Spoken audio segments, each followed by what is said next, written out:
La livre sterling a atteint un plus haut sur 7 ans contre un euro chancelant jeudi dernier après la décision choquante de la Banque nationale suisse d'abandonner son cours plancher de 3 ans de la valeur du franc suisse contre l'euro, ce qui a bouleversé les investisseurs et les marchés. Aujourd'hui, je reçois par téléphone Naïm Aslam de la société Evertrade. Naïm, selon vous, l'euro s'établira à 0,76 contre la livre sterling dans un mois.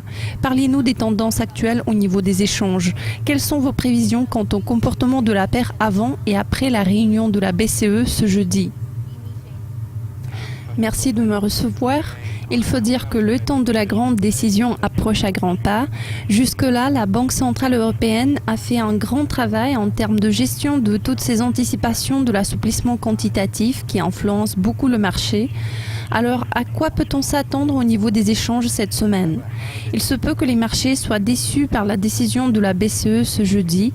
Il existe une certaine probabilité de ce que certains traders vont dire que le lancement de l'assouplissement quantitatif par la Banque centrale européenne ne sera pas suffisant pour résoudre tous les problèmes.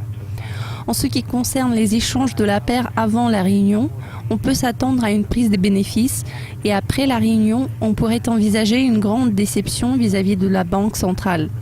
L'euro pourrait se renforcer un tout petit peu contre la livre sterling, mais puis il va certainement reculer car les marchés vont exiger un assouplissement plus agressif de la BCE. Les marchés vont exiger de plus en plus de QI de la BCE dans les jours qui vont suivre.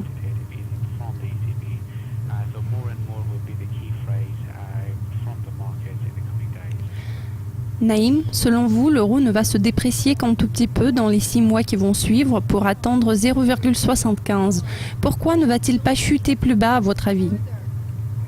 Certains investisseurs ont commencé à convertir leurs fonds en sterling et nous ne pensons pas qu'elle baisse de manière considérable dans quelques mois, car l'inflation ne pose pas de grands problèmes ici. En plus, la Banque d'Angleterre a fait comprendre qu'ils étaient préoccupés par une croissance lente et par son impact sur l'économie britannique. Voilà pourquoi la probabilité du renforcement de la livre sterling est très petite.